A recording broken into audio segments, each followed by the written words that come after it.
America दुनिया के सबसे बड़े लोकतंत्र की ताकत है, लेकिन आज वही अमेरिका अपने ही राष्ट्रपति के खिलाफ सड़कों पर उतरकर विरोध प्रदर्शन कर रहा है।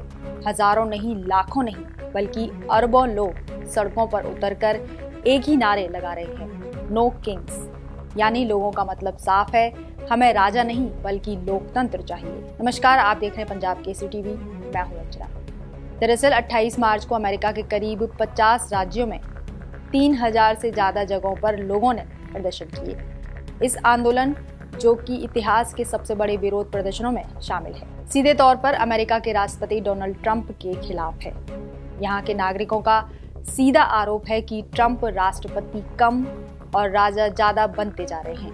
वह तानाशाह की तरह व्यवहार कर रहे हैं, जबकि अमेरिका में कोई राजा नहीं है, सत्ता जनता के पास है।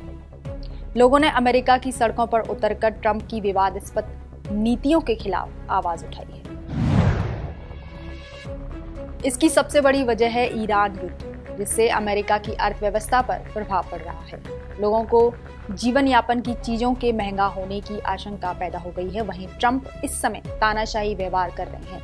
वे अपनी राष्ट्रपति की असीमित शक्तियों का गलत इस्तेमाल कर रहे हैं, जैसे कि चुनावों में हस्तक्षेप, मताधिकार पर हमला, स्वास्थ्य सेवा प्रभावित हो रही है, पर्यावरण प्रदूषित हो रहा है और शिक्षा में कटौती जैसी समस्याएं बढ़ गई हैं। तो वहीं ट्रंप देश के अरबपतियों को ज्यादा फायदा पहुंचा रहे हैं।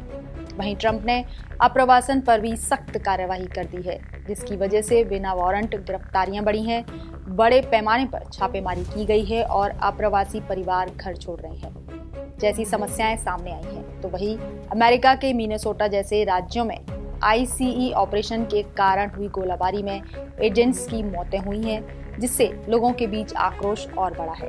वहीं अमेरिका में अन्य मुद्दे भी इसकी प्रमुख वजह रहे हैं, जैसे कि जीवन यापन महंगा हुआ, ट्रांसजेंडर अधिकारों पर हमला हुआ और बोलने की आज़ादी पर दबाव बना, जो कि जनता के अधिकार यानी लोकतंत्र को सीधे सीधे चुनौती देने वाला साबित हो रहे हैं।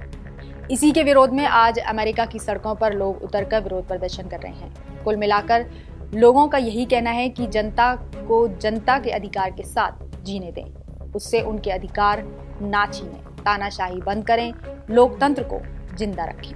अरबों की संख्या में उतरे लोगों का यही कहना है कि ट्रंप राजा नहीं है। न्यूयॉर्क में नो किंग्स डे इवेंट में ट्रंप पर एक्टर रॉबर्ट डी नीरो का कहना है कि वे कांग्रेस और अपने एडमिनिस्ट्रेशन के गुंडों की मिली भगत के बिना ये सभी गड़बड़ चीजें कर सकते हैं जो वे कर रहे हैं। उधर ट्रंप ईरान के खिलाफ युद्ध नीति की तैयारी में लगे हुए हैं। ट्रंप ने कहा कि we have a thing called a war, or as they would rather say, a military operation.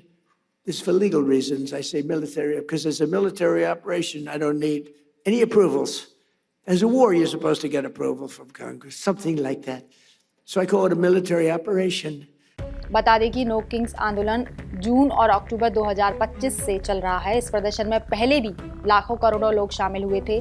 28 मार्च 2026 को नो किंग्स आंदोलन की ये तीसरी लहर है, जिसमें 50,501 समूह इस प्रदर्शन को आयोजित कर रहे हैं। इस तीसरे प्रदर्शन में 3000 से ज्यादा शहर और कस्बे, 50 राज्य और कुछ यूरोपीय देश शामिल हुए हैं, जिसका मकसद है कि ट्रंप खुद को तानाशाही राजा की तरह ट्रीट ना करें। ना राजा चाहिए, ना ही ट्रंप, जिसका सीधा सीधा मकसद है लोकतंत्र की रक्षा करना।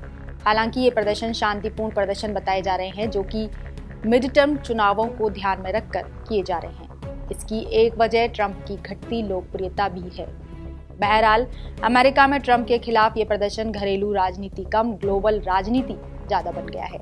आने वाले चुनावों से पहले ये प्रदर्शन ट्रंप के लिए बड़ा खतरा बन सकते हैं। ईरान युद्ध के बीच अमेरिका में उठी नो किंग्स की लहर सिर्फ विरोध नहीं है, बल्कि एक बड़ा राजनीतिक संदेश भी साबित हो रहा है कि इतनी बड़ी कुर्सी भी जनता के गुस्से के आगे सुरक्षित नहीं हो सकती है।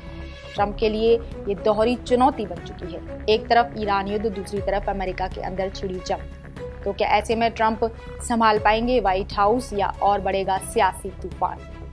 फिलहाल के लिए इतना ही। देश विदेश की खबरों के लिए देखते रहिए पंजाब केसरी टीवी। नमस्कार।